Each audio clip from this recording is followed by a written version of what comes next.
Time pass tips. Washing மிஷின்குள்ள போயிட்டு சுத்தலாம். ஷவர் ஆன் பண்ணிட்டு மழை பெய்யற மாதிரி நினைச்சு இளையராஜா சாங் கேட்டுக்கிட்டு சூடா பஜ்ஜி சாப்பிட்டுக்கிட்டு டீ குடிக்கலாம். ஃப்ரிட்ஜ்குள்ள உட்காரலாம். நீங்களே உங்க வீட்டுக்கு அப்பாஸ் மாதிரி வந்து சர்ப்ரைஸ் பண்ணி உங்க டாய்லெட்டை கிளீன் பண்ணலாம். സത്യം വെറുതെ ഇരിക്കുമല്ലേ കൈകളൊക്കെ കുറെ വെറുതെ ഇരിക്കുന്ന ഇഷ്ടം പോലെ ഒക്കെ ഉണ്ടാവില്ലേ. ഞാൻ ചെയ്യാൻ പോണേട്ടാ നാളെ തൊട്ട്. എനിക്ക് ഒരു പണിയില്ല, ഞാൻ ഇത് ചെയ്യാൻ ഇറങ്ങാൻ വേണം. டென்னிஸ் பிளேயர் மாதிரி காஸ்டியூம் போட்டுக்கிட்டு கொசு பேட் வச்சுட்டு கொசு அடிக்கலாம். நைட்டு 3 மணிக்கு முழிச்சிட்டு பூனை மாதிரி வேஷம் போட்டுக்கிட்டு டக்குன்னு கிச்சனுக்கு போய் எலிய பயமுறுத்தலாம். நைட்டு நம்ம வீட்டுக்கு நம்மளே திருட மாதிரி வந்து நம்ம வீட்டை நகை திருடலாம்.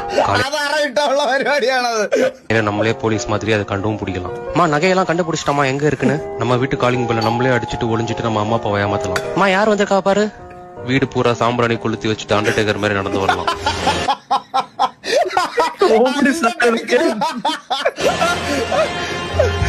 இதெல்லாம் பண்ணியும் போர் அடிக்குது, வீட்ல இருக்க பிடிக்கல அப்படின்னு